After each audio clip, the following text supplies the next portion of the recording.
Greetings all, and welcome back to Globix Gaming Channel. Here we have the first of our runners-up in our replay competition. We have Wally Bra in his Lerva, okay, or Low, whichever you want to call it.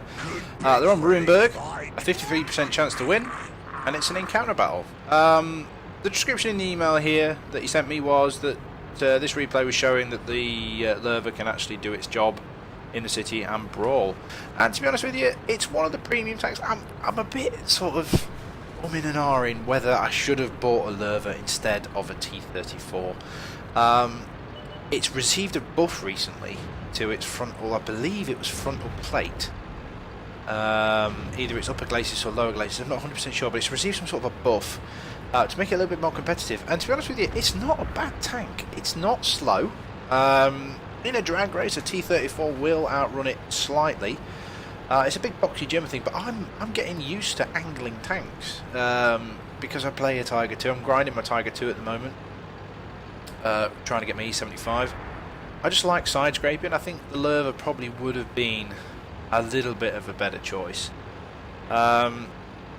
Again, c'est la vie, such is life. Now this T-34-85 here should have realised he's in a medium tank. He's probably made a globs mistake there, the usual mistake I make. Forget we drive in a medium tank and drive around the corner and meet an IS-3, which we plant a nice shot into for our first 325 damage. So, pretty standard deployment, to be perfectly honest with you. Heavies and slow tank destroyers have gone into the town. There's a Carnarvon, which is basically a medium tank on the outer lane there. There's a couple of tank destroyers gone with them. It's not a bad setup. We're 1-1. Tier 7, one of our Tier 7 tanks has been destroyed. They've lost their AMX 12T. Not a good trade to start with. Now, he notices the Type 58 here. Now, this is where he makes a few tactical decisions, a good tactical decision in this game. You notice he's probably going to lose his flank. Now, the Lerva is very strong from frontally. You know, if you get it side scraping nicely, it's pretty strong. But if you lose your flank, you're fucked. So he's realised, actually, you know, I'm going to hang around a minute for a couple of seconds just to see if this guy's going to come out. And then he's got to make a choice. You know, he's got to move. He's got to do something. He's got support. There's a T-32 behind him, an AT-15 behind him.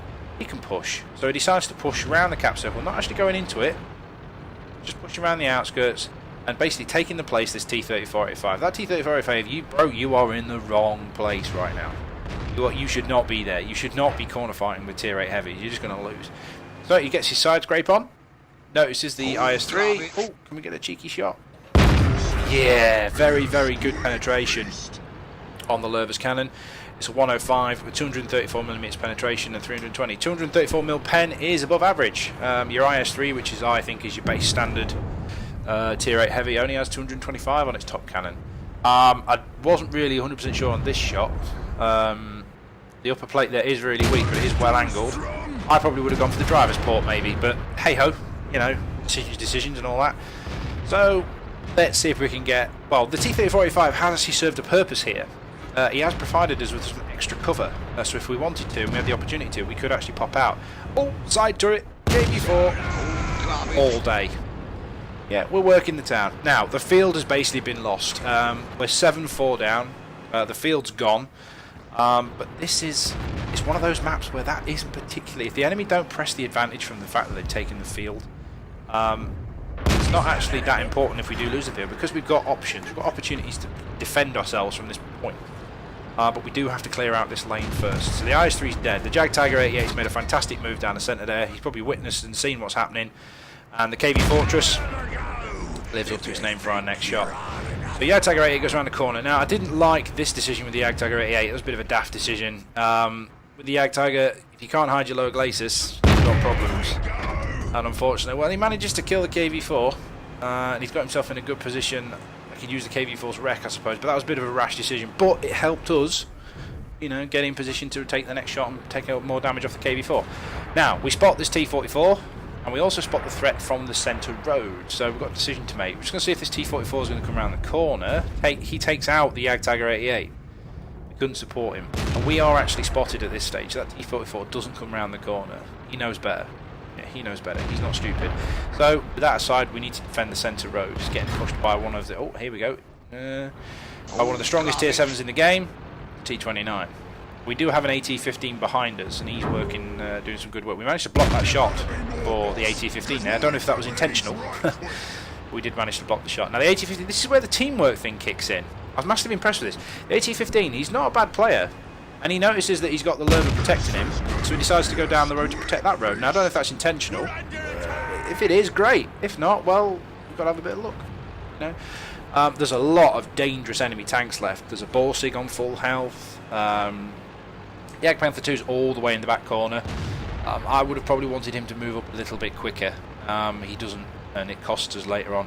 But anyway, so we've got these two weak. We're doing a pincer movement. AT-15 takes out the T-29.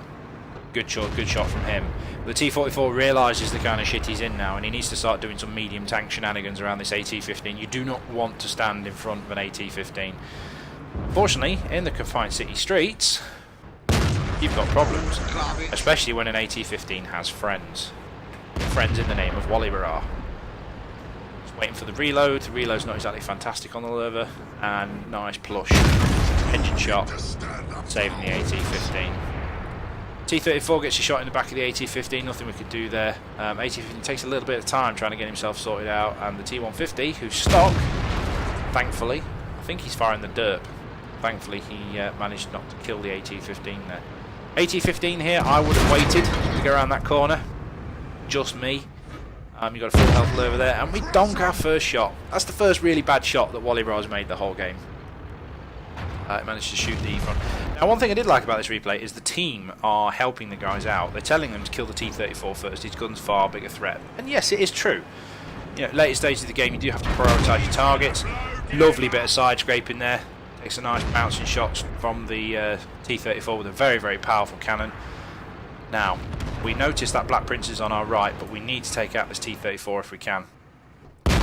Beautiful shot, even if it costs us a little bit of damage.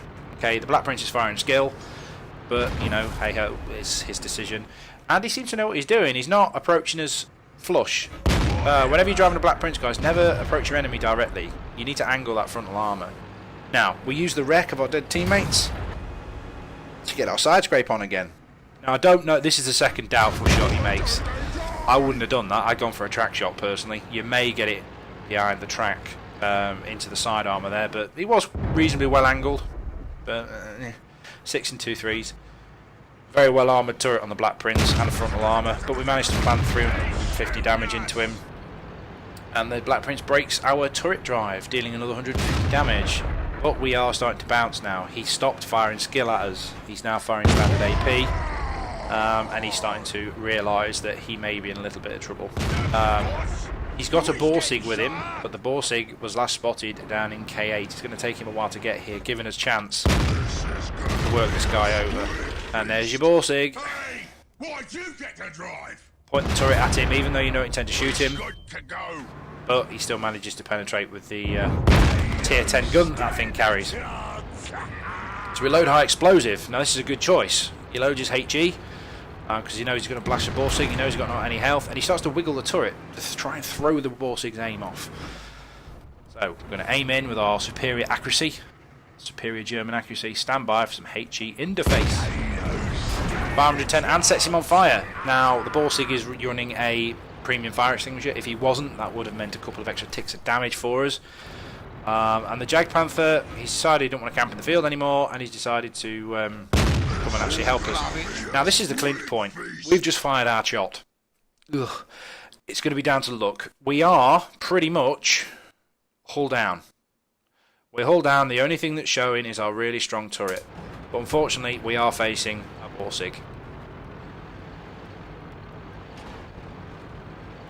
Oh, we just came out a little bit too far. And basically the Borsig punches through our armour, but gets taken out in turn by our Jagdpanzer. The Jagdpanther 2. Let's have a look at the post-game stats on that one. All in all, then, that was a pretty damn good effort by Wally Barra there. Didn't do any amazing amount of kills. We did get quite a bit of damage. It earned himself a mastery badge, which is no mean feat on our Lerva. There are some really, really good players out there that play Lervas. So yeah, ace tanker and high caliber. 20% total HP of damage enemy vehicles. Earned himself a shit ton of credits. Was it times 2, but 175,000 credits ain't nothing to be ashamed of.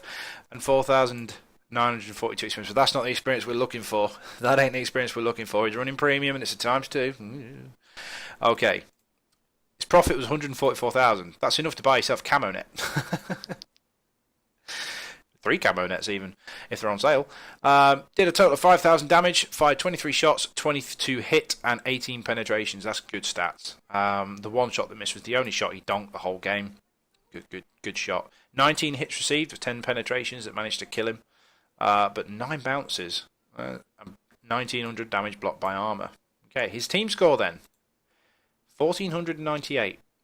He was the runner-up 15. So if you have put a replay in that's got a higher base experience than this, you're more likely in for a replay and also entry into the competition. Special shout out as well to the T32 there. Did really well.